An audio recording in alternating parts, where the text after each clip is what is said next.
Welcome to my channel novels chapter. आज हम start करने वाले हैं मासूम नॉवल की एपिसोड 5। वो धब से सीट पर बैठ गई थी। ये गिरने वाला अंदाज था। वो अपने होशो आवाज़ में नहीं थी। दिल अभी तक तेज़ी से धड़क रहा था, जिससे पसलियाँ तोड़कर बाहर आ जाएगा। इसे यकीन नहीं आ रहा था जिसे वो अभी देख कर आई थी वो वही शख्स था जिसकी तलाश में वो घर से निकल आई थी। वो अपने फाइनल सेमेस्टर्स के फाइनल एग्ज़ाम्स छोड़ आई थी। कई लम्हे वो यूं ही गुमसुम बैठी रही। फिर इसने अपने बैग से एक छोटा सा टेप रिकॉर्ड निकाला, कुछ लोगों पर ज़ुबान फिरी और इसे ऑन किया। इसके बाद इसने हौले हौले बोलना शुरू किया। मुझे यकीन नहीं हो रहा कि मैंने इसे देखा है, इस शख्स को जिसकी दुनिया में शायद सबसे बड़ी फ़ैन में हूँ, इसकी शहकारों की, उसकी तख्लीक की और सबसे बढ़कर इसकी साथ की। मैंने जब देखा तो मेरा दिल ज़ोर से धड़का। मैंने कहा था मैं इसे पहचान लूँगी, और आज सैकड़ों लोगों की भीड़ में मैंने इसे पहचान लिया। वो आंखें बंद किए बैठा था। दिल किया कि अभी उसके पास बैठ जाऊं, वो कहानी सुनूं जिसने इसे बदल दिया। वो कहानी सुनूं जिसकी वजह से वो जगह जगह भटक रहा है। दिल कर रहा है जल्दी से इस लड़की का नाम पूछूं, इस ज़ात के बारे में जानूं जिसका जोग भी वो जोगी जैसा रूप धारे बैठा है। किसी किस्सा गो की मानंद वो मुझे बुत सासों का वो किस्सा सुनाए जिसे सुनने को मैं बेताब हूँ। लेकिन इसने आंखें ही नहीं खोली, और मुझे लगा था मैं मज़ीद इसके सामने खड़ी रहूँगी तो गिर जाऊँगी। इसलिए मैं पलट आई। मैं कुछ देर बाद फिर जाऊँगी, फिर पूछूँगी, और अब मैं ये सफ़र इसी शख्स के साथ गुजारूँगी। यू नो वट, पोर्टफोलियो में भी हर मंजर को मौत देने की ताकत रखता है। वो चुप हो गई, क्योंकि अल्फाज ही ख़त्म हो गए थे। उसने टैप रिकॉर्डर बंद कर दिया और सीट से टेक लगा दी। ट्रेन अब कोट राधा किशन से निकल चुकी थी। प्लीज़ इमाम, प्लीज़ प्लीज़ चली जाना यार, रोज़ इसकी मिन्नतें कर रही थी। देखो, अगर मेरे फियांसे के फादर की डेथ ना होती तो मैं खुद ही चली जाती, लेकिन अब मैं मजबूर हूँ। आज लास्ट डेट है, अगर मैं आज ना गई तो मुझे नेक्स्ट सेशन तक वेट करना पड़ेगा, और मैं नहीं कर सकती। तुम नहीं जानती, मिस्टर मासीर की मुजस्समा साजी के कोर्स में एडमिशन लेना मेरा बहुत बड़ा शौक़ है। रोज़, तुम मेरी रूटीन जानती हो, मेरे पास सच में टाइम नहीं होता। मैं कैसे चली जाऊँ? और रोज़ बनकर तो बिल्कुल भी नहीं जा सकती। इसने साफ इनकार किया था। इस इनकार पर रोज़ का मुंह लटक गया था। तुमने कुछ भी नहीं करना, बस जाकर एक एडमिशन फॉर्म फिल करना है। इसी सारी डिटेल्स मैंने तुम्हें व्हाट्सएप कर दी हैं, और एडमिशन फ़ीस में सबमिट करवा दूँगी। बस तुम मुझे मैसेज कर देना। वो रोहानसी हो गई थी। ईमान ने खफकी भरी नज़रों से इस पर देखा। प्लीज़ यार, मैं ये मौका नहीं खोना चाहती। मुझे पूरा साल इंतज़ार करना पड़ेगा। मैं फ्यूनरल के बाद चली जाती, लेकिन मासी की रूल बहुत सख्त है। लेट आने पर एडमिशन नहीं मिलता। ईमान ने इसी बात सुनकर एक गहरा सांस लिया। अभी मुझे यूनिवर्सिटी जाना है। फ्री हो गई तो तुम्हें मैसेज कर दूँगी। मुझे लोकेशन भेज देना। वो संजीदा लहजे में कहते कमरे से निकल गई, जबकि रोज़ का चेहरा खुल उठा। यू आर जस्ट लव ईमा, वो इसे कभी खुशी से चलाई थी। फिर ये याद आने पर कि इसके होने वाले ससुर की डेथ हो गई है, वो फ़ौरन संजीदा हुई। चेहरे पर बनावटी गम के तासरात लाते हुए भी अपना बैग उठाकर कमरे से निकल गई। इसका रुख अपने फियांसे के घर की जानिब था। 1 घंटा वहाँ गुजारने के बाद शनाया जा चुकी थी। वो इसकी इकलौती दोस्त थी जो मिलने आ जाया करती थी। इसने कभी शनाया को अपनी दोस्त नहीं कहा था, अलबत्ता शनाया सबसे ये कहती थी कि वो मासी की बेस्ट फ्रेंड है। वो इसे इम्प्रेस करने का कोई मौका हाथ से नहीं जाने देती थी। वो इंडिया से थी, और पिछले 2 हफ्ते वो वहीं गुजार कर आई थी, और जैसे ही वो वापस आई थी तो सबसे पहले मासी से मिलने आई। पर इसने मासी की पर्सनल असिस्टेंट से मालूमात हासिल कर ली थी कि वो आजकल एक अरोज़ पर काम कर रहा है, इसलिए वो इस पर रिसर्च करके आई थी। मासी कोई बिजनेसमैन नहीं था, न इसके पास बहुत पैसा था।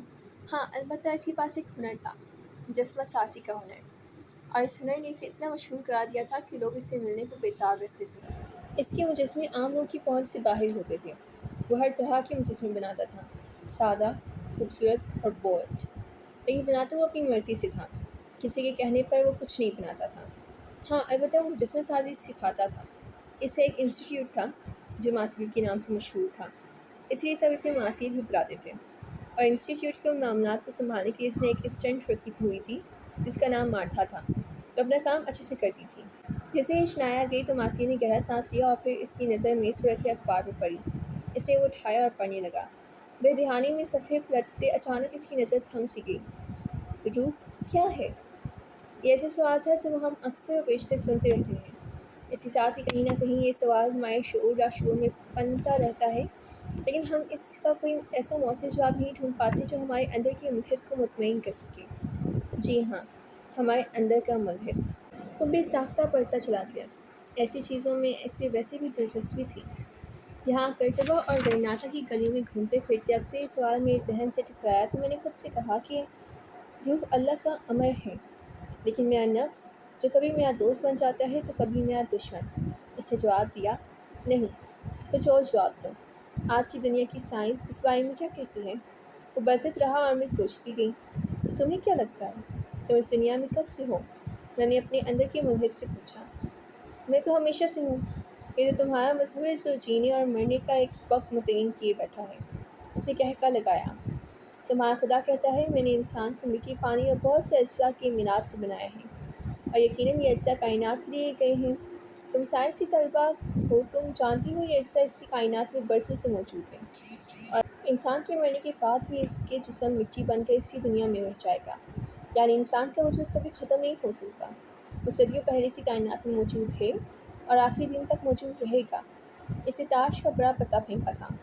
میں ہولے سے مسکرا دی۔ تم نے ٹھیک کہا، تم کائنات میں صدیوں سے موجود ہو، لیکن تم نے صدیوں پہلے کے وقت کو نہیں دیکھا۔ تم نہیں جانتے سن 1200 میں دنیا کیسی دکھی تھی۔ کیا تم جانتے ہو؟ کیا تم نے اپنی آنکھوں سے صدیوں پہلے کی کائنات کو دیکھ رکھا ہے؟ اور کیا جب تمہاری آنکھیں بند کر دی جائیں گی، تمہارے محسوسات کو چھین لیا جائے گا، تب بھی صدیوں بعد کی کائنات کو دیکھ پاؤ گے؟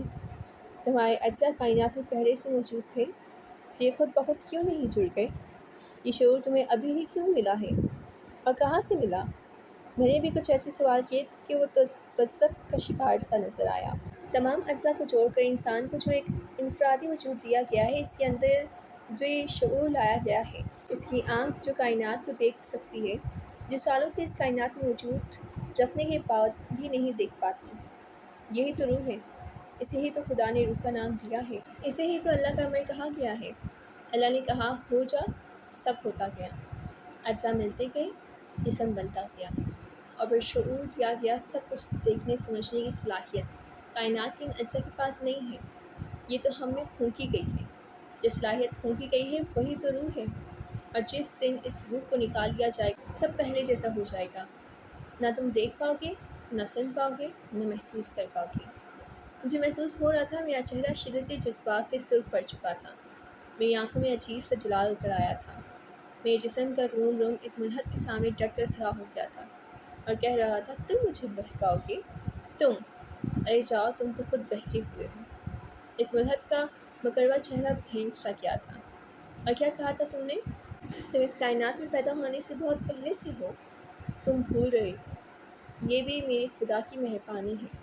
اس نے ہمارے اصل کو، جو ہمارا روحانی وجود یعنی ہماری روح ہے، بہت پہلے پیدا کر دیا تھا، اور پھر فرمایا، ترجمہ، جہاں وہ ہمیشہ رہیں گے۔ ہمارا اصل وجود کبھی نہیں مرنے والا، کیونکہ وہ اللہ کا امر ہے اور وہی روح ہے جو ہمیشہ سے ہے، ہمیشہ رہے گی۔ میں مزید بھی کچھ کہنا چاہتی تھی، لیکن وہ مکروا چہرہ والا ملحد مجھے غصے سے گھورتا بھاگ گیا تھا۔ اسے جانے کے بعد میں نے سکون کا سانس لیا اور خدا کا شکر ادا کیا۔ بے شک یہ شیطان ہی ہے جو ایک انسان کے دل میں وسوسے ڈالتا ہے، یہی ہمارے نفس میں سرایت کر کے ہمارے اندر کے ملحد کی شکل اختیار کر لیتا ہے، اور خدا ہی ہے جو ہمیں شیطان کی پناہ سے محفوظ رکھتا ہے، اور اس کے لیے خدا پر کامل یقین ہونا ضروری ہے۔ کالم نگار ایمان بنت عبداللہ۔ ماسیہ نے وہ کالم کسی ٹرانس کی کیفیت میں پڑھا تھا، پھر اس نے اخبار بند کر کے رکھ دیا۔ کون تھی یہ ایمان بنت عبداللہ؟ وہ نہیں جانتا تھا، لیکن ماسیہ نے اعتراف کیا تھا کہ وہ لڑکی انٹلیکچوئل تھی، شاید وہی تھی جو اسی سوالوں کا جواب دے پاتی۔ اس کے اندر کا بچہ بہت خاموش بیٹھا یہ سب بڑی دلچسپی سے دیکھ رہا تھا، البتہ جب اس نے اپنی ماں کی آنکھ میں آنسو دیکھے تو اسے دکھ ہوا۔ ڈاکٹر نے جب مرہم پٹی کر دی تو عورت نے بچے کے گال پر پیار کیا، اسے اپنی باہوں میں بھر لیا۔ میری بیٹی کو کتنا درد ہو رہا ہے کانا؟ درد؟ وہ کیا ہوتا ہے؟ بچے نے تعجب سے پوچھا تھا۔ ماں نے اسی بات سن کر اسے خود سے الگ کیا اور حیرت سے دیکھا۔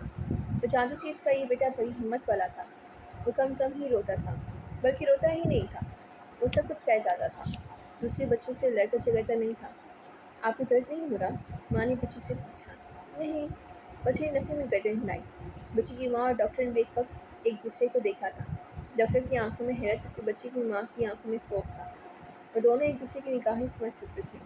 اس رات نے اپنے خوش لبوں پر زبان پھیری، کچھ تھا جو الگ تھا، کچھ تھا جو الگ اور برا ہونے والا تھا۔ یہاں پہ کرتے ہیں ماسی ناول کے ایپیسوڈ 5 کو ختم۔ آج کے لیے اتنا ہی۔ Protect your faith. اللہ حافظ۔